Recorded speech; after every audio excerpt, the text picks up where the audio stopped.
¿Qué les parece si aprendemos algo nuevo y valioso hoy? Pronombres en mapudungún pehuenche. Fácil y divertido. Prepárense para sorprenderse. Muy bien, comencemos. Primero, veamos los pronombres singulares. Para yo, decimos inche. Inche significa yo. Luego, tú es eimi. Eimi significa tú. Y para él o ella es bei o kisu. Bei o kisu significa él o ella. Genial. Ahora vamos con los pronombres duales. Cuando hablamos de nosotros dos, decimos inchu. Inchu significa nosotros dos. Para ustedes dos es eimu. Eimu significa ustedes dos. Y ellos dos o ellas dos es bei o kisuengu. Bei o kisuengu significa ellos o ellas dos. Estupendo. Finalmente, aprendamos los pronombres plurales.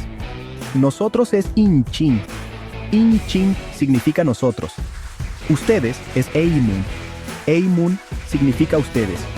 Y ellos o ellas es bei o kisuengun. Bei o kisuengun significa ellos o ellas. Hagamos un repaso rápido. ¿Cómo se dice yo en mapudungún? Correcto, iñiche. ¿Y tú? Excelente, es Amy. Gracias por aprender con nosotros. No olviden darle me gusta y suscribirse a Videomanke para más contenido en mapudungún. Gracias por aprender con nosotros. Denle me gusta y suscríbanse a Videomanke para más contenido en mapudungún.